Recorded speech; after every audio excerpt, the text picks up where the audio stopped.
지난 주일의 말씀은 빌립보서 1장, 홀로새서 1장 3절 말씀입니다. 그 내용은 우리가 너희를 위하여 기도할 때마다 하나님 곧 이렇게 시작됩니다. 그 말씀을 함께 외워보겠습니다. 시작. 우리가 너희를 위하여 기도할 때마다 하나님 곧 우리 주 예수 그리스도의 아버지께 감사하노라. 홀로새서 1장 3절 말씀. 오늘의 말씀을 다 같이 한번 읽어봅니다. 시작. 주 안에서 항상 기뻐하라. 내가 다시 말하노니 기뻐하라. 빌립보서 4장 4절 말씀.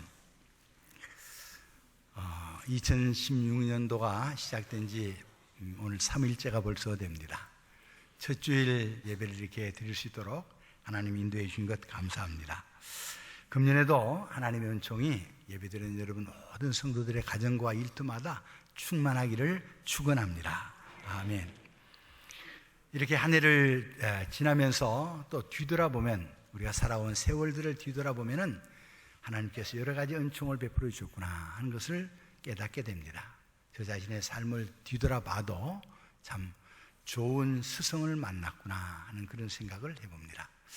저는 기독교적인 배경이 아무것도 없던 집안에서 태어나서 이렇게 목회를 하면서 참 좋은 목회자들을 만날 수 있게 해주셔서, 제가 청년 때 훈련받은 목사님은 구원의 도리에 대해서 아주 분명하게 확실하게 우리를 가르치고, 그리고 남산으로 또 어디 서울역으로 맨날 데리고 다니면서 이제 복음을 전하라고 훈련시켜 주신 그런 일들이 생각해 보면은 이게 힘든 일인데, 쉽지 않은 일들인데 우리를 데리고 그렇게 여러 번 반복해서 다니시면서 훈련시켜 주셨구나, 그런 생각을 해보면은 참 내가 좋은 분을 만났구나 하는 생각을 해봅니다. 또 우리가 좋은 책을 만나는 것도요 상당히 소중한 일들입니다. 생명을 살리는 교회라고 하는 책을 쓰신 테드 해가드 목사님이라고 쓴 책을 썼는데, 제가 10수년 전에 그 책을 읽고 교회가 생명을 살리는 교회가 되어야 되겠다, 그래서 교회가 나갈 방향을 정할 수 있게 된 것입니다. 여러분, 우리가 인생을 살아가는 동안에 이렇게 좋은 책을 한 권 만나도요, 그 책을 통해서 자기의 삶의 어떤 방향이 정해지는 그런 소중한 일들이 결정이 되는 것입니다. 교회는 생명을 살리는 교회가 되어야 되겠다 하는 그런 생각을 한 것입니다. 그리고 또 좋은 교회를 만나서 이런저런 교회들을 통해서 여러 가지 좋은 경험들을 할 수 있는 그런 일들을 우리가 생각해 볼 때 놀라운 하나님의 은총이요 축복이다, 그런 생각을 합니다.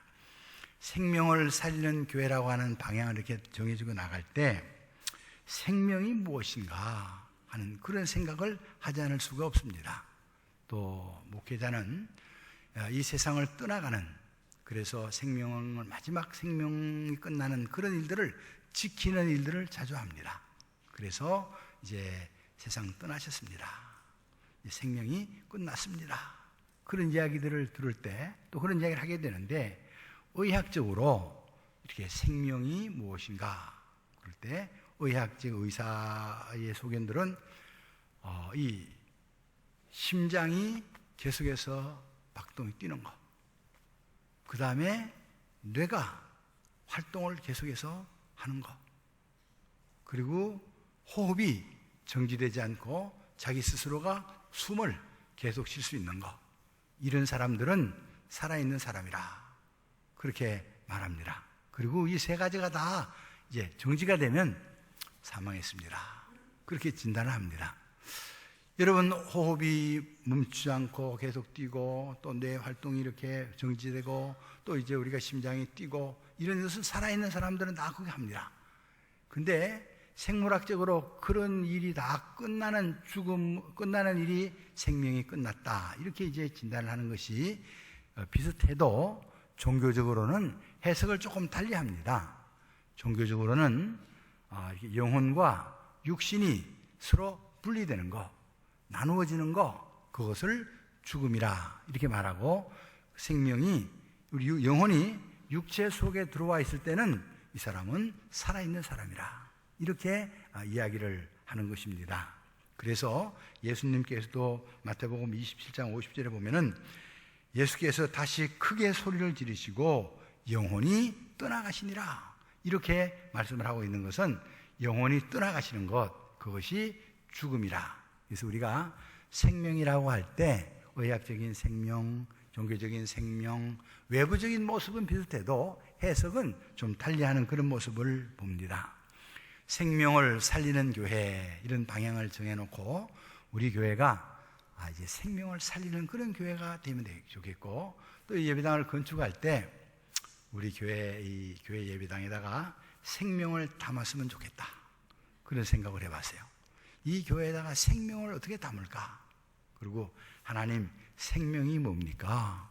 그리고 제가 하나님 앞에 기도하고 이제 그러는 가운데 하나님이 지혜를 주셨어요.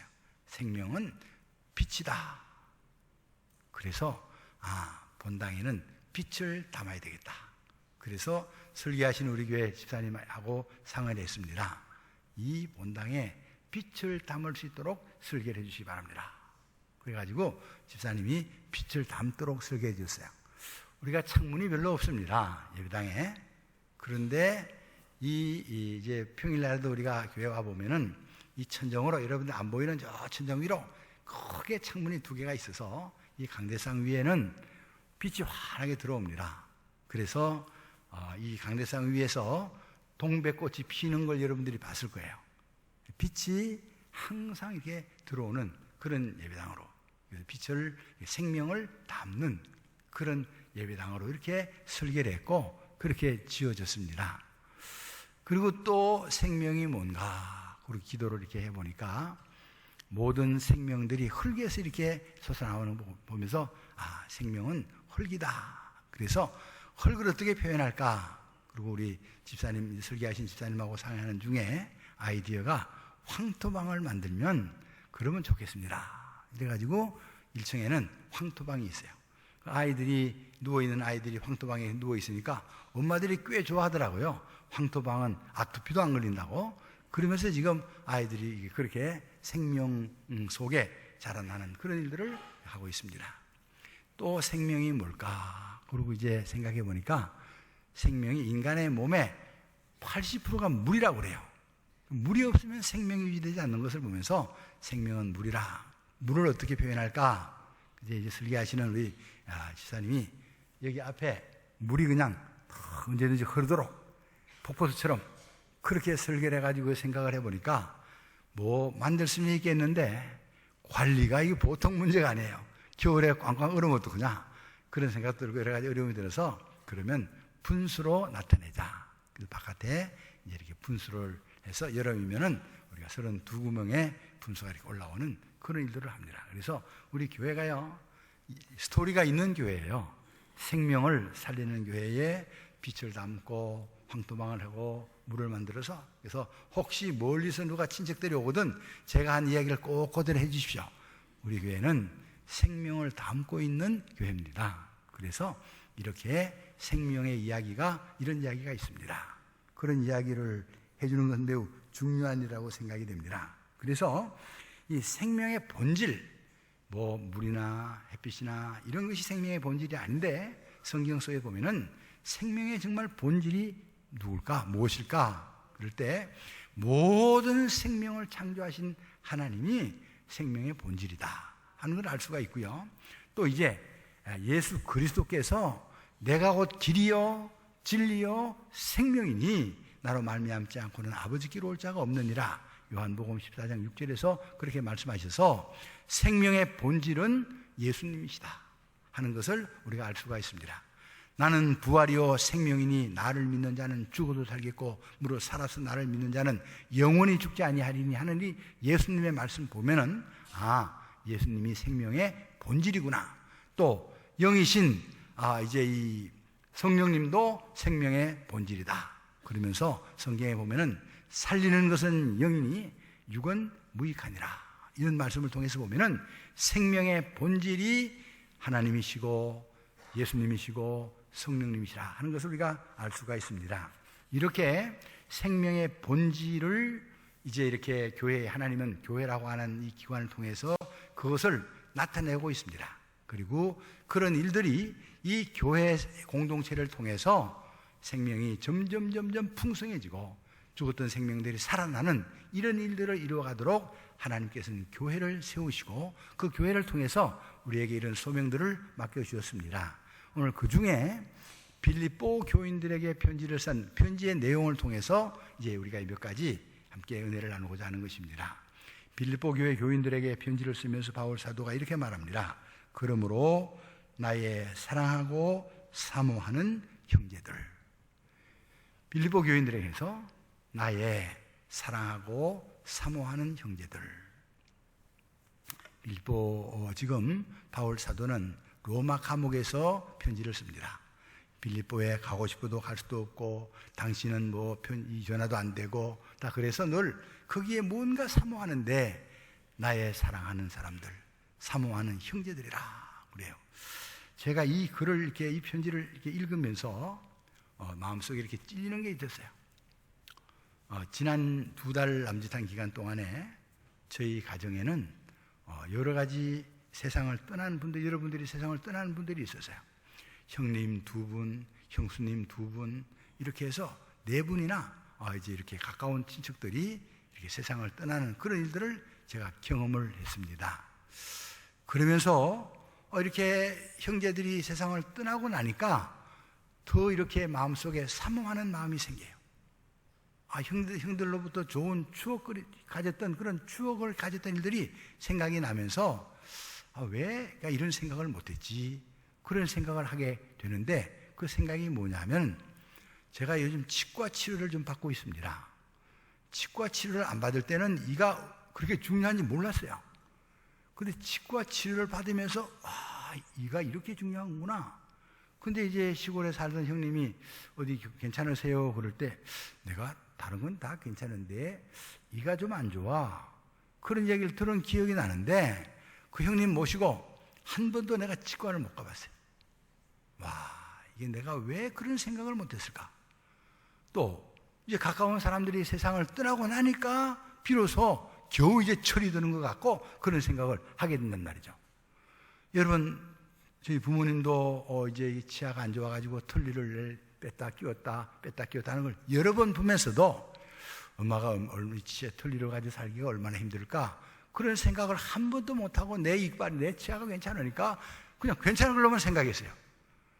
여러분, 우리가 사랑하는 사람들, 사모하는 사람들, 이런 사람들이 우리가 그 고통이나 어려움을 우리가 마음속에 담을 수 있는 그런 여유가 있고 그런 시간을 가져야 되는데 그걸 못 가지고 살아온 것이 벌써 이제 철들고 나니까 다 세상을 떠나시고 안 계시는 그런 안타까운 마음을 가져봅니다.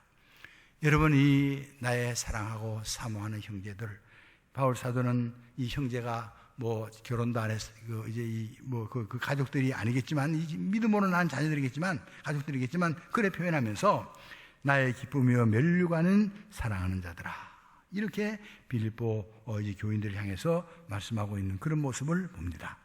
멀리 떨어져 있고 보고 싶은 마음 가까이 있을 때는 자꾸 상처를 주는 그런 사람도 만나지 못하면 사모하는 사람이 됩니다. 형제들이 떠나고 나면은 형제들도 보고 싶고 사모하는 그런 마음이 생겨나는 이런 생각들을 해봅니다. 왜 그때는 그런 걸 몰랐을까 하는 생각을 해보는데 지금 그 사모하는 형제들을 가보면은 덩그렇게 남은 거는 아버지 옆에 무덤만 하나 이렇게 남아있는 그런 모습을 보면서 이것이 인생이고 나도 이제 또 시간이 지나면 저 옆에 가든지 어디 이렇게 하나 남겨놓고 가는 게 그게 인생이구나, 이런 생각을 해봅니다. 바울 사도는 이제 이렇게 사모하는 형제들에게 이야기하면서 주 안에 서라, 그렇게 말씀하고 있습니다. 여러분, 우리가 주 안에 있으면 육신적인 삶은 여기서 헤어지고 끊어진다고 해도 영원한 생명을 우리가 가지고 있기 때문에 주 안에 서는 것, 그것이 생명을 살리는 그런 역사가 일어나게 되는 것입니다. 우리 주변에 아직도 주 안에 들어오지 못하고 주 밖에 있는 사람들을 향해서 주님 안에 설 수 있도록 그들에게 말씀을 전하고 복음을 전하고 하나님의 사랑을 나타내고 하는 이런 일들을 통해서 우리가 우리의 가족들이나 친척들이나 아직도 주님을 알지 못하는 사람들을 주님 안에 서도록 하는 일들이 뭐냐? 생명을 살리는 일이라 하는 것이고 우리는 이런 일들을 감당해야 될 것입니다. 그 주 안에 있다고 하는 말을 요한복음 15장 10절 이하에 보면은 내가 아버지의 계명을 지켜 그의 사랑 안에 거하는 것 같이 너희도 내 계명을 지키면 내 사랑 안에 거하리라. 아버지의 계명이 또 주님의 계명은 요한복음 13장 34절에 새 계명을 너희에게 주노니 서로 사랑하라. 내가 너희를 사랑한 것 같이 너희도 서로 사랑하라 하는 이로써 너희가 내 제자인 줄 알리라 하는 이런 말씀들을 마음속에 새기고 하나님을 알지 못하는 사람들을 우리가 하나님 앞으로 인도해서 주님 안에 서게 하는 그런 일들이 생명을 살리는 그런 일이고, 이런 일이 교회를 통해서 이렇게 이제 계속해서 나타나는 그런 모습을 우리가 보게 됩니다. 여러분, 우리가 이런 일들을 잘 감당을 하면 이 교회가 금년에도 생명을 살리는 그런 사역에 동참하는 이런 역사가 일어나게 될 줄로 믿습니다. 우리 청년들이 금년 겨울에도 캄보디아를 품고 기도하기를 시작을 했고, 또 이제 캄보디아로 떠나려고 여러 가지 준비들을 많이 하고 있습니다.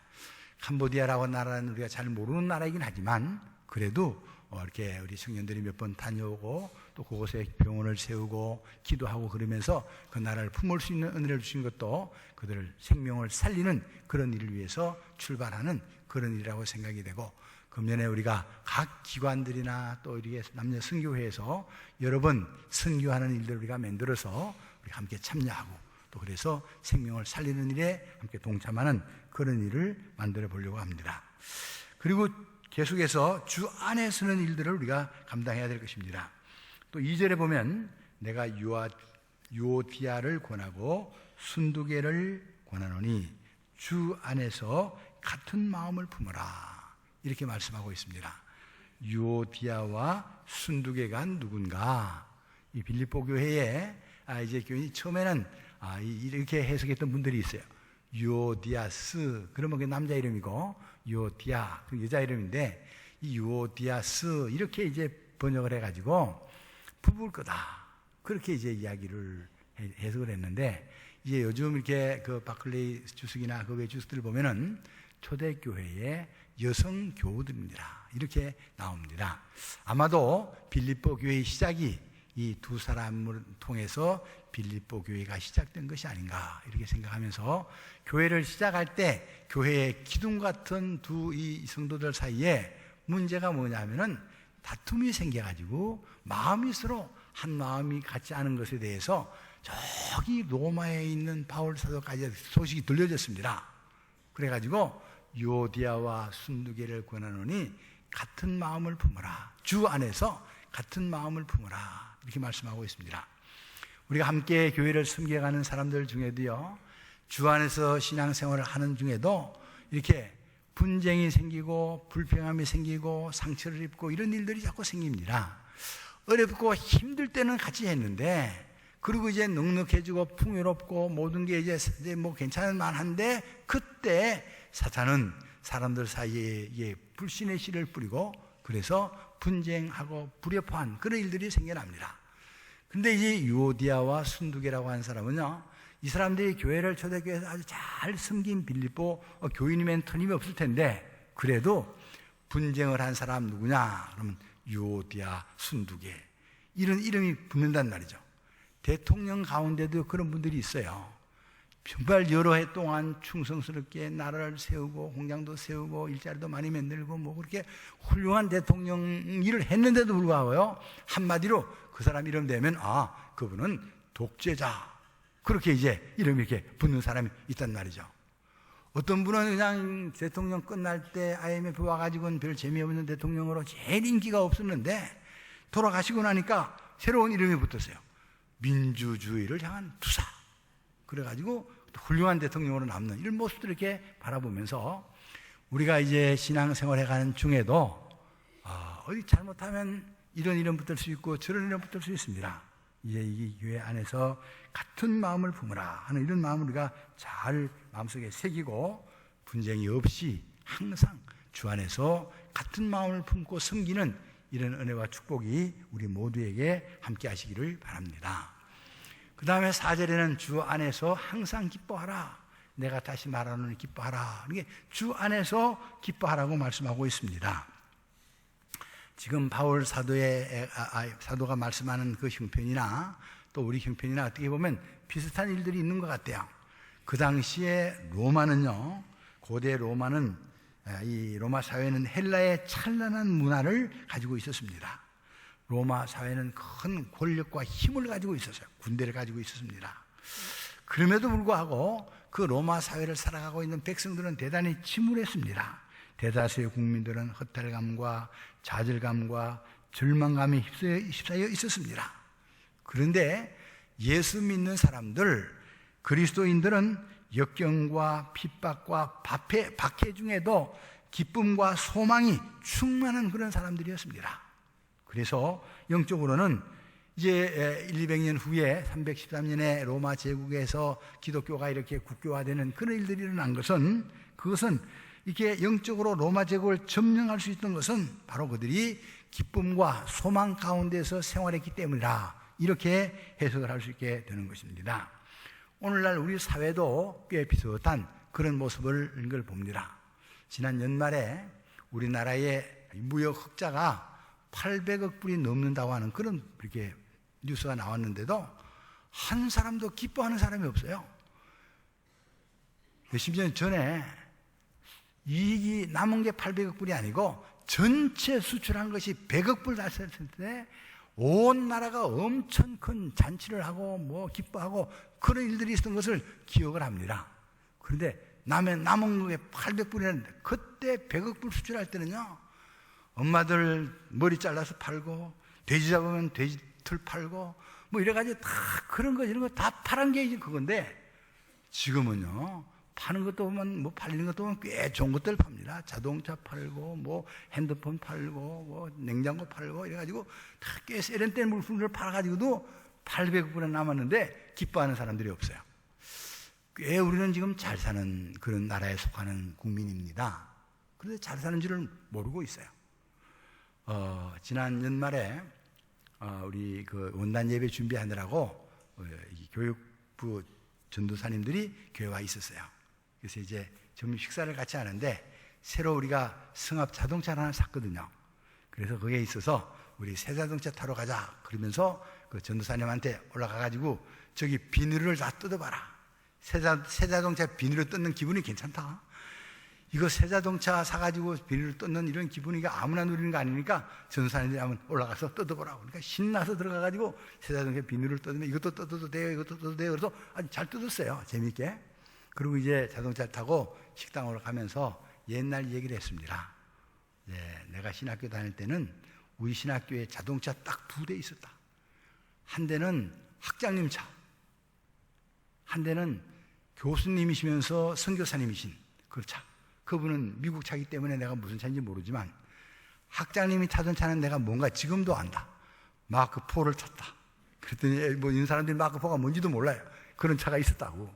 그래서 이제 온 그 넓은 그 운동장에 자동차 2대가 있으니까 무슨 주차장을 그릴 필요도 없고 아무 데나 세워놔도 다 주차장이고 아무 걱정 없었던 그런 시절이 있었다. 그런 얘기를 이제 전사님들에게 해줬어요. 어떤 전사님이 물어요. 그러면서 내가 이런 자동차를 타고 신방을 한다는 거, 그것도 목사가 운전을 해서 이게 우리 집사님들과 또 아내를 같이 태워가지고 신방할 때 이렇게 태워간다고 하는 것은 그건 먼 나라에서 있는 그런 꿈이었다. 이 꿈이 지금은 다 자연스럽게 그냥 일상적인 생활이 아니냐, 그런 이야기를 제가 해봤어요. 그랬더니 물어요. 그럼 차 안 타고 뭐 타고 신방했어요? 그래서 걸어서 했지, 자전거 타고 했지, 또 버스 타고 했지. 그래서 신방도 다 그때도 열심히 했다. 지금은 자동차가 없으면 신방 못하는 걸로 생각할 정도로 자동차가 많은, 그렇게 살아가는 그런 시대에 살면서도 사람들의 마음속은 기쁨이 없어요. 좌절감에 쌓여 있습니다. 그리고 뭐 취직이 안 된다고 또 뭐가 없다고. 지금은요 정부에서 또 돈도 노인 들면 나이 들면 돈도 좀 주는데 없으면, 아주 없으면 돈도 좀 주는데 그것도 무슨 준비해야 된다고 뭐가 안 됐다고 걱정이 많고, 우리가 참 이런 시대에 살아가면서 그런 기쁨이나 감격이 아무도 없는 그런 시대에 우리가 살고 있구나, 이런 생각을 해봅니다. 여러분, 우리가 살아가는 이 시대에 이 기쁨이 없는 이유가 뭘까? 여러분, 이 본질적으로 하나님과 이게 단절된 삶을 살면, 그러면 영적인 생명이 죽어버리고, 영적인 생명이 없으면 늘 염려와 근심과 걱정이 우리를 가득하게 채울 수밖에 없는 그런 삶을 살아갑니다. 오늘 바울 사도는 항상 기뻐하라, 내가 다시 말하노니 기뻐하라 그러면서 아무것도 염려하지 말고 오직 모든 일에 기도와 간구로 너희 구할 것을 감사함으로 하나님께 아뢰라, 그렇게 말씀하고 있습니다. 우리가 염려하지 말고 감사함으로 하나님께 아뢰면 모든 지각에 뛰어난 하나님의 평강이 그리스도 예수 안에서 너희 마음과 생각을 지켜주시라고 이렇게 말씀하고 있습니다. 우리가 생명을 살리는 교회로서의 사명을 감당하려고 하면 주 안에 서는 일을 합시다. 그리고 또 우리가 주 안에서 같은 마음을 품읍시다.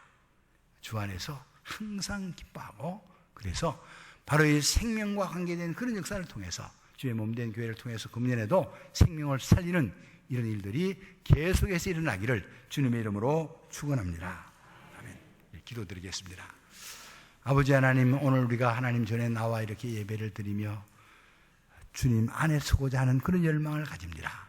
희망도 없고 좌절감에 빠져서 여러 가지로 어려움을 겪고 있는 사랑하는 이 국민들에게 교회가 희망을 주고 소망을 주고 그리고 생명을 주는 교회로서의 역할을 감당할 수 있도록 은혜를 베풀어 주옵소서. 예수님 이름으로 기도드립니다.